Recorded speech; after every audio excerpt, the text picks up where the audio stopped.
the train was cancelled, and I have no idea how it happened. But the next thing I knew, Toby and I were in a jeep with some Western Buddhist nuns and monks on our way to Bodh Gaya. And that was one of the best 6 hour journeys of my life.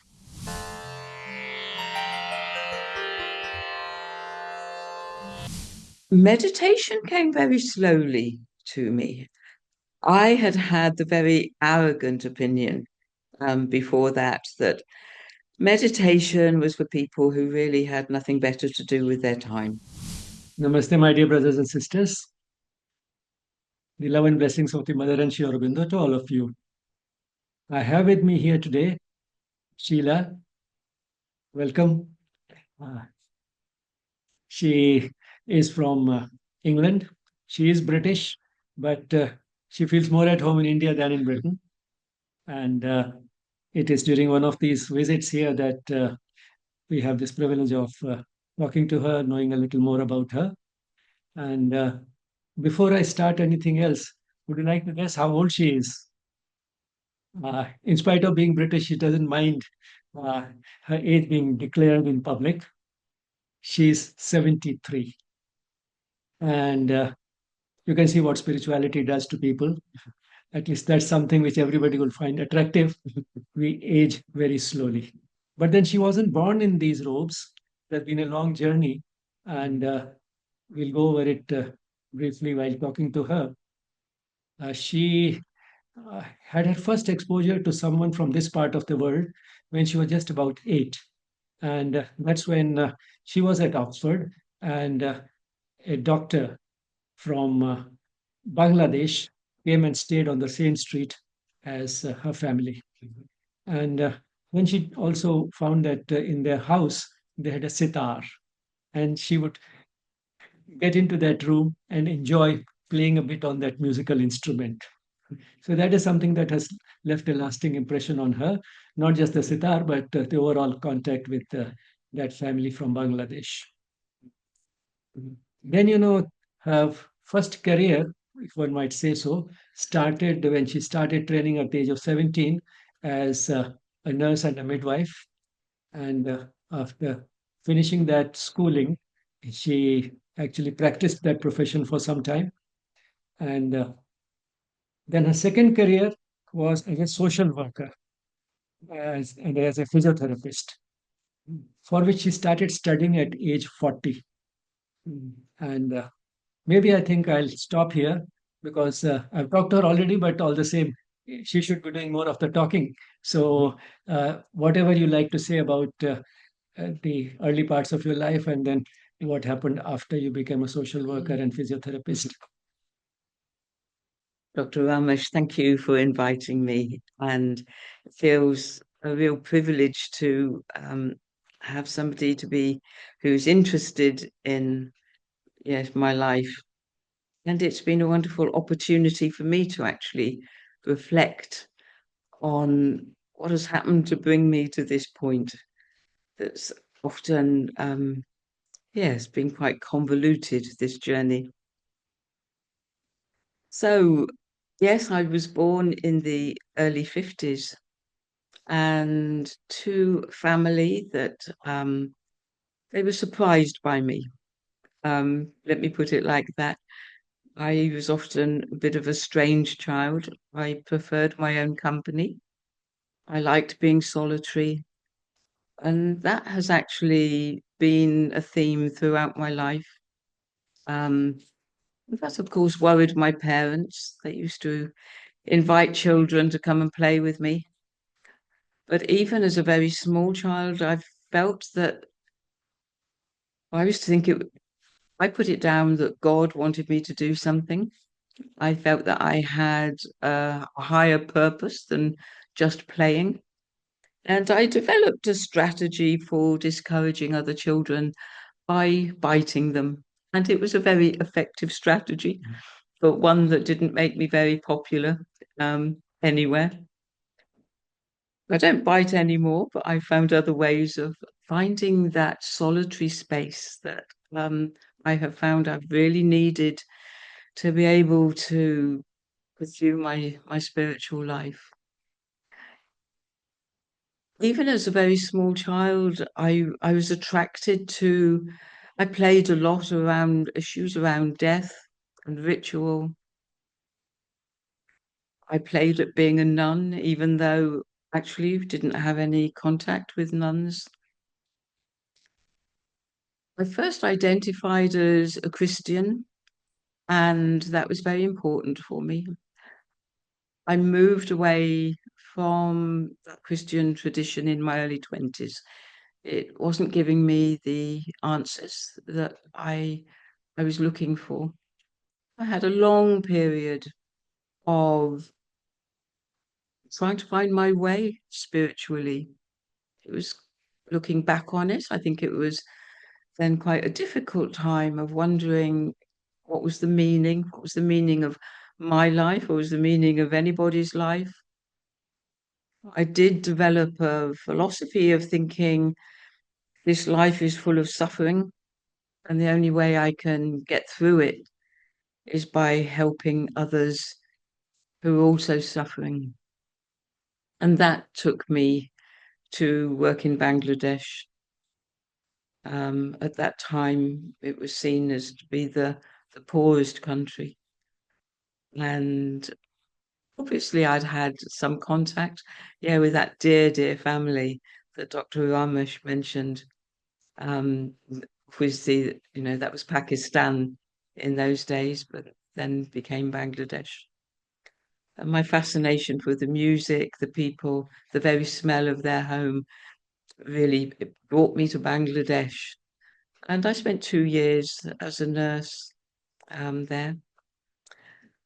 And then I traveled more. I went to South America, once again thinking, would the spirituality of South America somehow give me answers? And even though the beliefs, looking at the beliefs around Pachamama, it still didn't actually resonate for me. So then, as time went by, I had a child, who of course is one of my great teachers, as children are. And when I was 55 and he was in his early 20s, we decided that it would be good to go to Bangladesh. And I wanted him to see where I had spent my 2 years. We spent the whole year planning this trip. Then at the last minute, 2 weeks before we were due to board the plane, we were told, don't come to Bangladesh. We're about to have elections and the place is in uproar. You won't be able to move around. So we only had 2.5 weeks. So we said, well, why don't we just go to India and be tourists and enjoy the sights? So 2.5 weeks to do the sights of India was more than optimistic, obviously.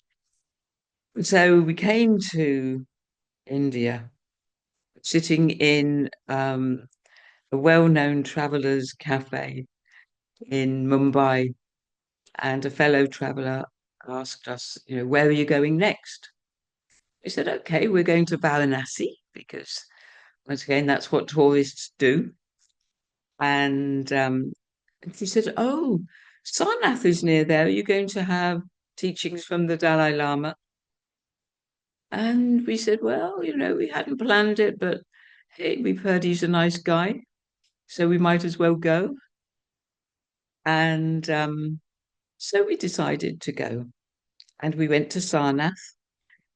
First of all, you have to register if you're going for teachings with the Dalai Lama. And as we were arriving, people we noticed were lining the streets. And I said to my son, Toby, looks like they're waiting for somebody. They're expecting somebody. And I don't think it's us. We stood in line with everybody else. And after a short time, the Dalai Lama came by. And that was my first glimpse of the Dalai Lama. We sat for 2 days receiving teachings, most of which I didn't understand. Dalai Lama was teaching from scriptures. But what he did say that I remembered clearly was that we cannot make others happy, and others cannot make us happy. And I'd probably heard this before, but this was the first time it properly landed. And I thought, okay. But the good news was that, well, there was something I could do about it. This was a particularly unhappy time of my life. And I realized at the age of 55 that the strategies I was using were not helping me. I needed to find something else. I certainly wasn't thinking that religion had any answers. I wasn't looking to religion at all. I found a lot of comfort in my career by then as a social worker and a play therapist.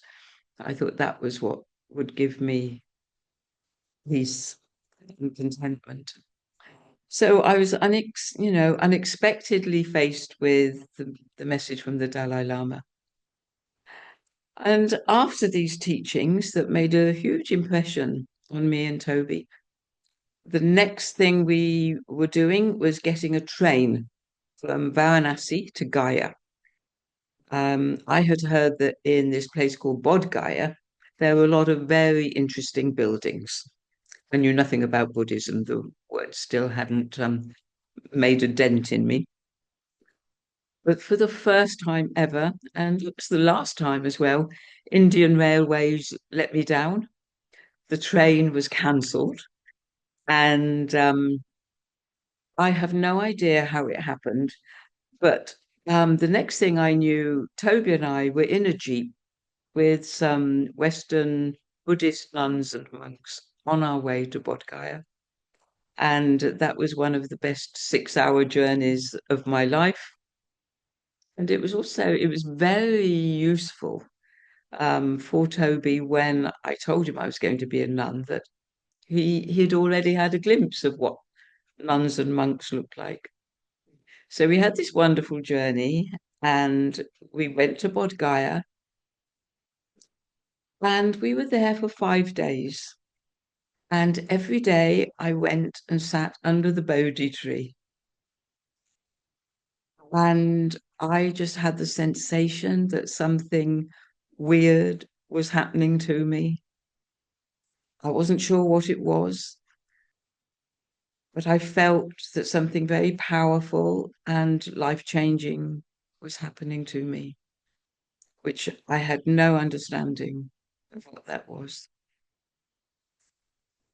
So, as well as the power of that Bodhi tree, there was a little bookshop in the compound, and I was looking through it, and I found a little second-hand book by somebody called Thich Nhat Hanh. And I had heard about Thich Nhat Hanh from a lecturer at one of the courses I was on. He had mentioned Thich Nhat Hanh. Of course, I had no idea who or what. But I picked the book up and I thought, oh, this is who, that lecturer was talking about. And the book was Being Peace, one of the shortest, simplest books that Thich Nhat Hanh wrote. But it made so much sense to me. It talked about the Four Noble Truths, about life being of suffering, but there was a way out, and that this is how you can do it. So I went back to London, and my birthday was coming. And so I went to my bookshop and I said, get all the books that Thich Nhat Hanh has written. I will have them all. At that time, I didn't know that he had written over 100. So fortunately, they only found seven. And I don't know what I'd have done if they'd have presented me with 100 books, but I was very grateful to have the seven books. So I started going to a group. I met with people who meditated and were followers of Thich Nhat Hanh. And actually, my first retreat was with Thich Nhat Hanh. As Thich Nhat Hanh is known for his very calm walking meditation. And I was very, very fortunate to say that I have walked with Thich Nhat Hanh. Meditation came very slowly to me. I had had the very arrogant opinion before that that meditation was for people who really had nothing better to do with their time. I used to think, oh, why don't you just get up and do something useful? And so I kept asking different teachers, can't I be a Buddhist without meditating? And they just kept looking at me as though I was rather strange. And they said, no, if you're a Buddhist, you have to meditate. It's part of the deal. So I thought, well, sitting for 20 minutes, it's not going to hurt me. In fact, it might be quite nice just to sit down. And so I did. I, very slowly learned to meditate. And after a few months, my lovely elder sister said that, she said, you're a lot calmer these days. I said, it must be that stuff I'm doing every day.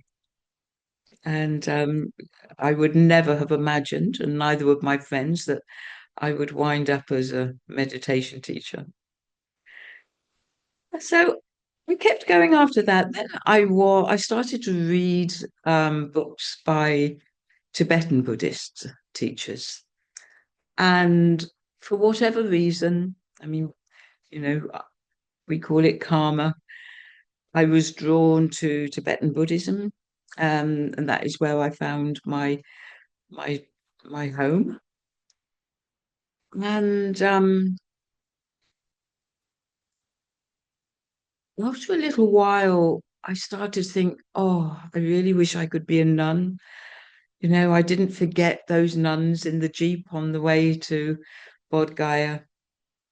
And I just assumed that, well, it would have to be in my next life. I made prayers that in my next life, I really want to be a nun. And then one day I was sitting in a Dharma center on my own, as usual. But as you do if you're on your own, you're listening to the people on the next table.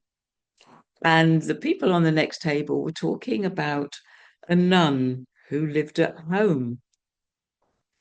And I couldn't help myself. I interrupted their conversation and I said, what's that? A nun who lives at home?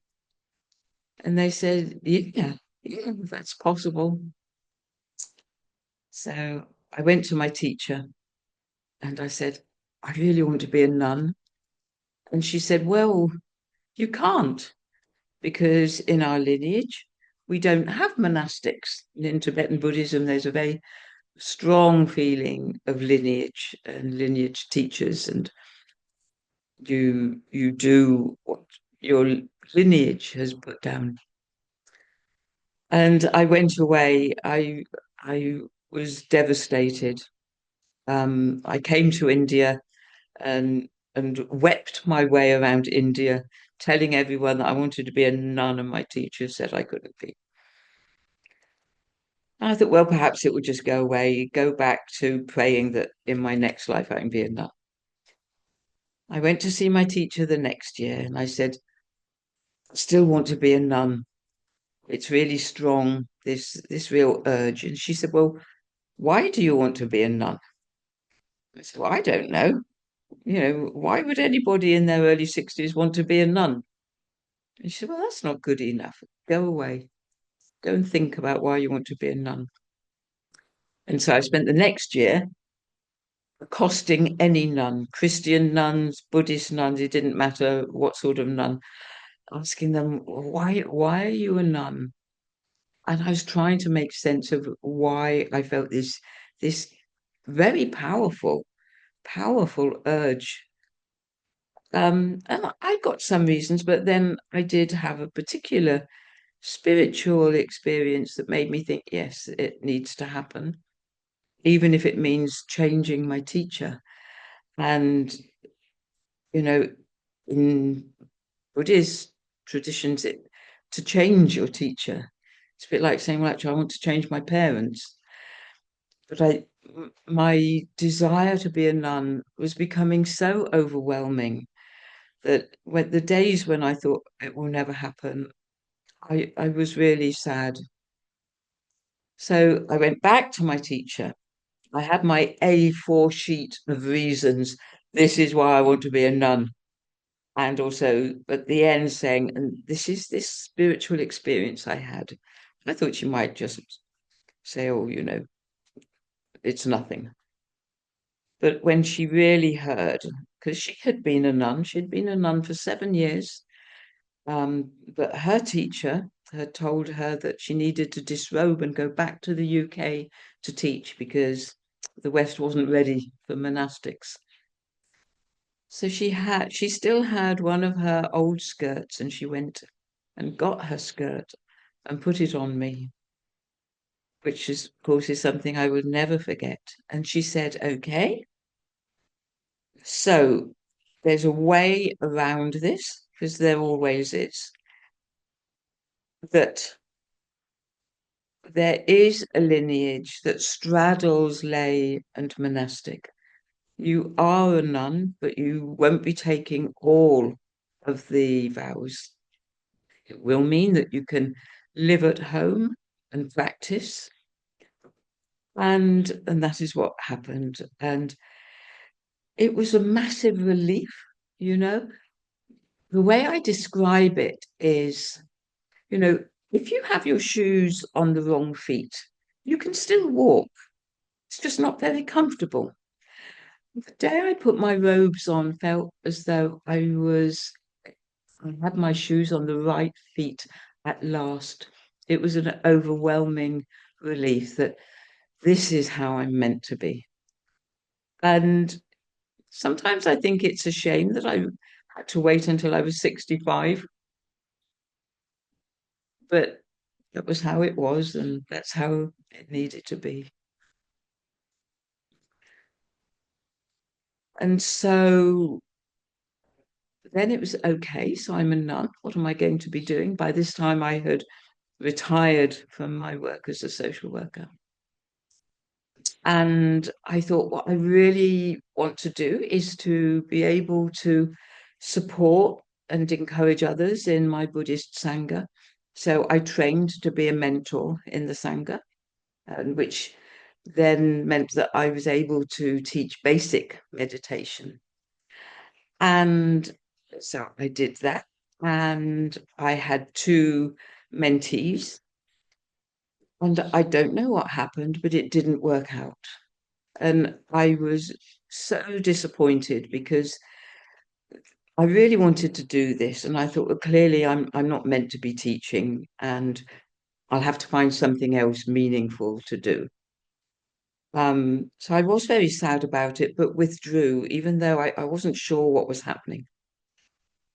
And around that same time, I was also doing some training um, to be a volunteer chaplain at my local hospital.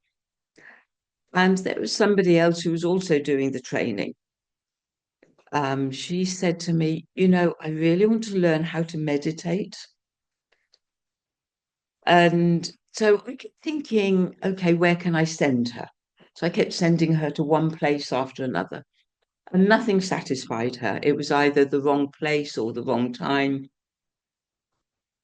And at the end of it, I spoke as quietly as I could in the way hoping that she didn't hear me. I said, I guess I could teach you then. I was very reluctant. I thought, oh, but I felt that morally, if somebody wanted to meditate, then I had to do it. Um, so she came to my home and we sat there and I started. And almost as soon as I started, I thought, this is it. This is what I'm supposed to be doing. And what has happened is I teach meditation to people who aren't Buddhists. I have a couple of Buddhist students, but like 98% of people, so I've had Hindu, Muslim, Christian, a healthy bunch of atheists. And this is where I realized that I'm meant to be. And my aim is to enable people, whatever their background, wherever they're at, to find that spiritual path within themselves. And therefore, I teach one to one. It used to be only in my home, and then thanks to COVID, I learned how to use Zoom. So now I teach online as well. And that has been very important for me. I have had some small groups, but basically, I like to teach one to one, really helping people to recognize that spiritual part of themselves. And after I had been teaching for a while and meditating with people, I realized how hard people were on themselves, how lacking in self-compassion. And I looked to find, where can I go on a course to help me help others? I also realized I needed to um, be a bit better at self-compassion as well. Courses were all very expensive, so I couldn't do that. But then COVID, I saw an advert um, because, like many of us, I think we were online. All of a sudden, we were getting this influx of, you could go on this course or that course. I think I had so much teaching, so many opportunities. It was amazing.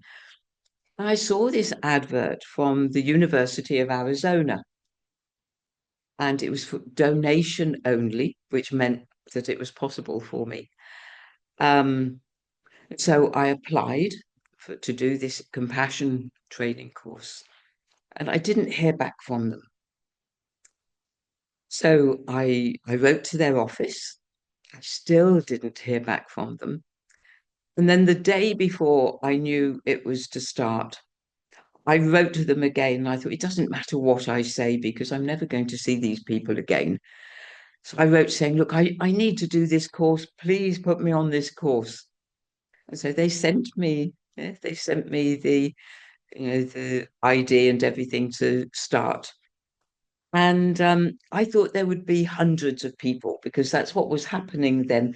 There were courses online, teachers were teaching online, and people from all over the world were turning up. So I turned up expecting hundreds of people, and there was just 20 of us. And they were all connected with the University of Arizona, apart from me. And they looked at me and they said, how did you get here? And there was a part of me that I thought, if you knew my life, you wouldn't even ask because I get what I need. So that's how I did the course. So they were very surprised to see me, and I was delighted to be there. And because of the time difference, it was 2 till 4 a.m. for me, but that actually added to the excitement.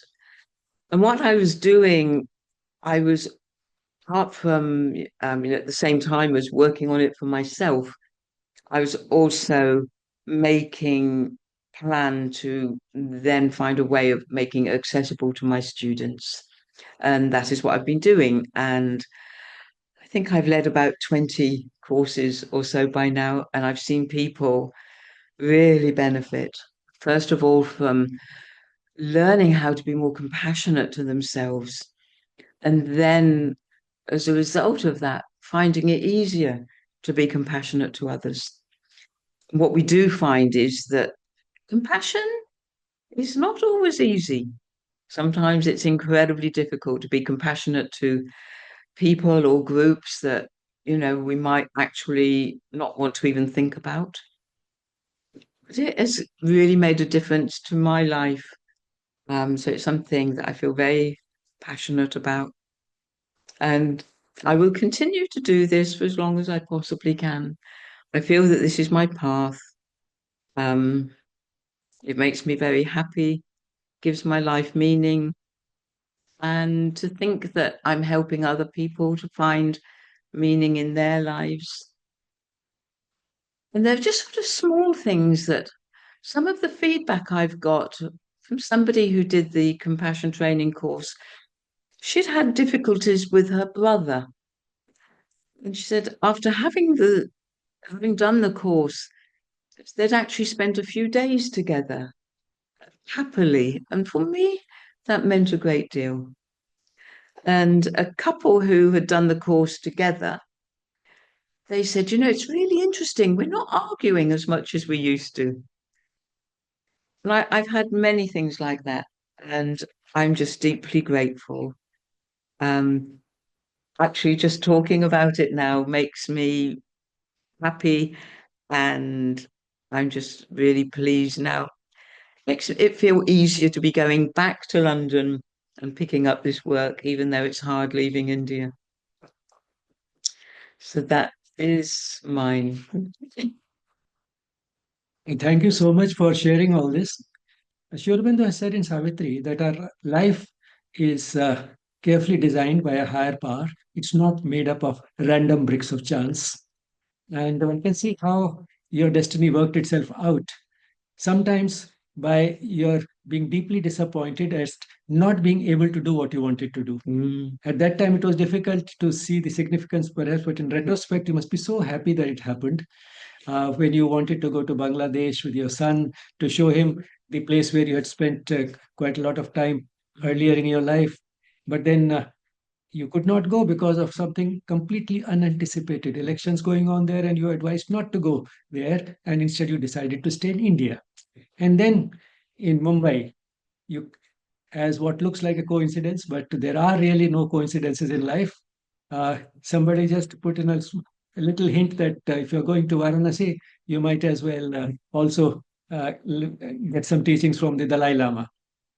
And then, although that didn't make too much sense to you, you decided to go to see Gaya for the sake of the buildings, because by then, you had not really developed too much of a fascination for conventional religion. That is something you discarded in your 20s. Certainly, the those years of not finding spiritual meaning or support in my life, it was very difficult.